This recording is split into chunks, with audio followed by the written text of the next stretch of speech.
Hi, everybody. Welcome to an episode of In the School Parking Lot. My name is Paul. I'm doing this from Roseville, California. I'm recording this just so you know on the 18th of July, 2026. Why is it called In the School Parking Lot? Well, real brief. You probably don't know, but I've been teaching since 1989. I mean, so 37 years. And that's all been in California. So sometimes I introduce myself as a survivor, but I am thriving. So April of 2021, the principal at the time said to me, Paul, we had a meeting. At the end of the meeting, he goes, hey, you and I are Christians. I said, yeah. And he says, I hate to tell you this, but you got to leave Jesus Christ in the parking lot. My response, did you tell all the gay teachers to take down their pride flag? Oh, no, that's different, Paul. No, it's not. That's their identity. They have their identity on full display. Did you tell all the Black Lives Matters, BLM supporters to take down their banners? Because remember, it's 2026, but 5 years ago, BLM was a reputable organization and everyone loved it. And if you didn't, then you're a bigot, racist. And he said, oh, no, that's different too. No, that's their identity. And so I have a longer story, but it's been a minute right now. Okay, that's why it's called In the School Parking Lot.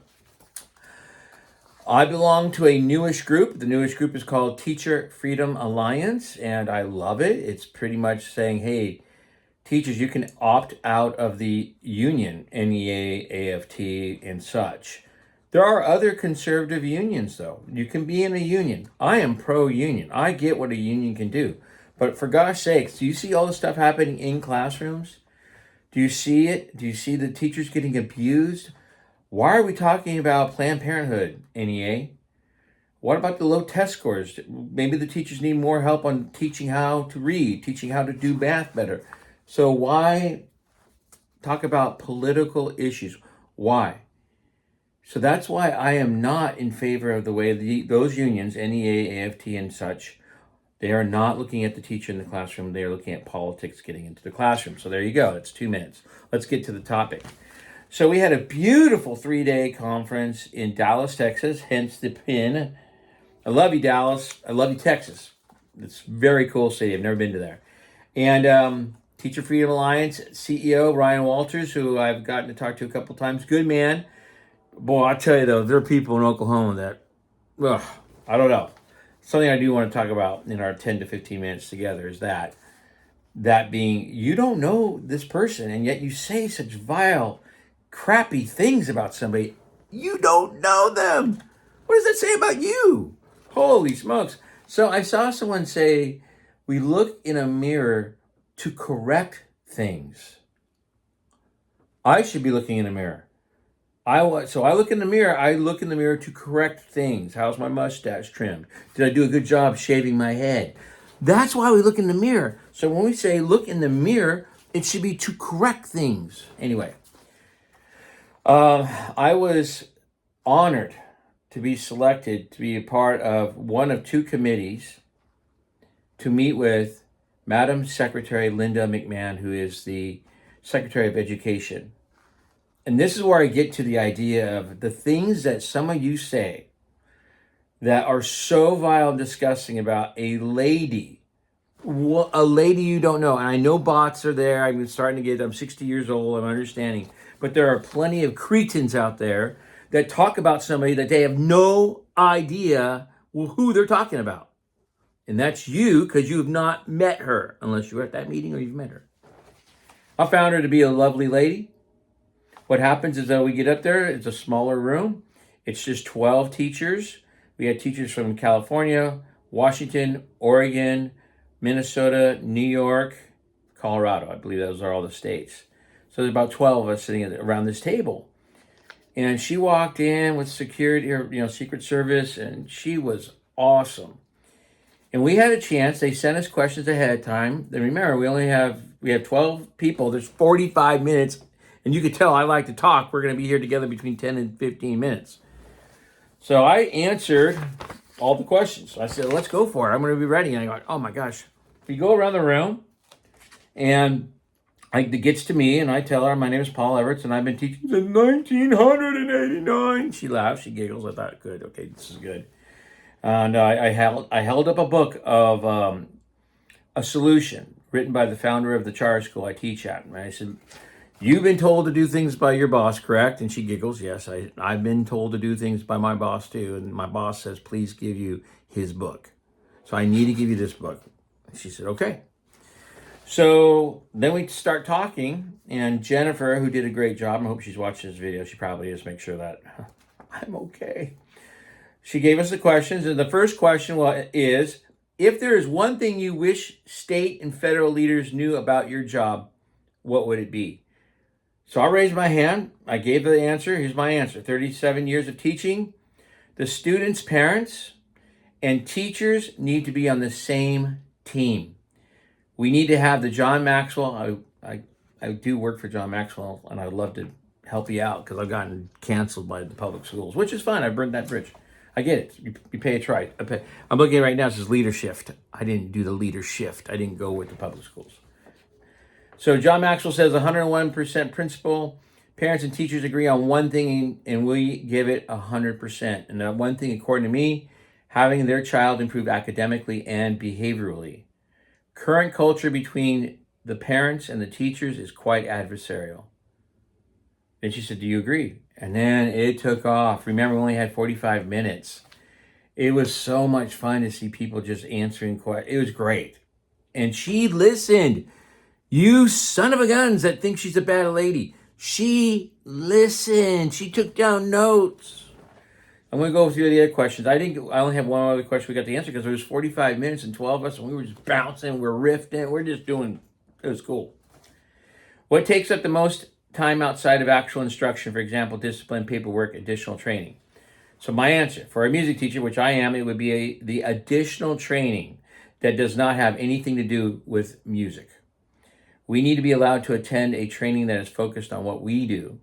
I see the other topics, discipline, paperwork, phone calls home, emails, being parts of the job. And really, it's up to the teacher to have dominion over that. I don't see those taking time away. I just think that's part of the job. It's probably because I'm 60 years old. I think you just do things that are part of the job. Question 3, what contributes most to teacher burnout? And I said the sense of being alone, the death by 1,000 cuts, constantly looking over your shoulder, harassment by parents and students.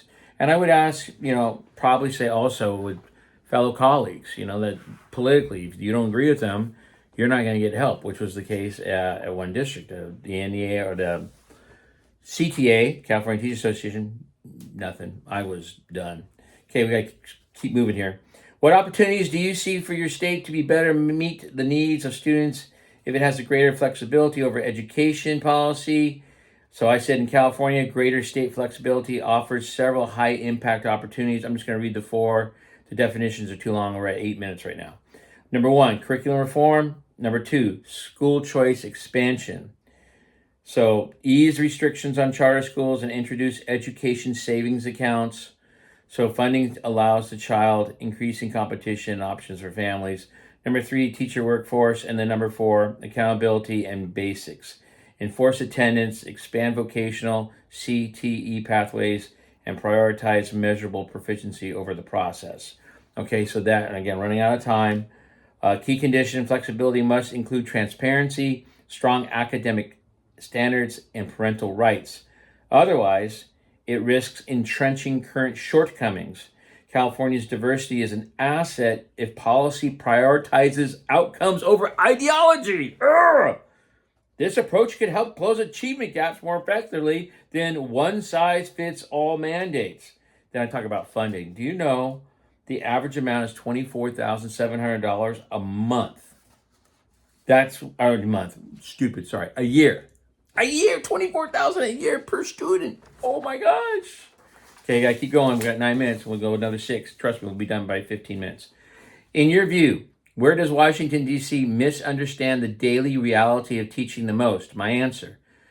The reality missing is the evolution of the adversarial relationship between parents and teachers versus what was a collaborative relationship. I would love parents to truly understand the overwhelming number of teachers want their child to succeed. So when a teacher phones home, don't get defensive. In fact, be grateful. They care about your kid. That's why they're calling. Okay, next question. How could returning more authority over education to the states better support you and your students? Answer. Returning more authority to states could support teachers and students by enabling customization, innovation, and accountability. Again, 5 things. Just going to read them because we're running out of time. I got 5 minutes. 1, local responsiveness. 2, reduced bureaucracy, which we all want.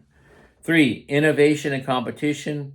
4, higher accountability. And then 5, teacher autonomy and retention.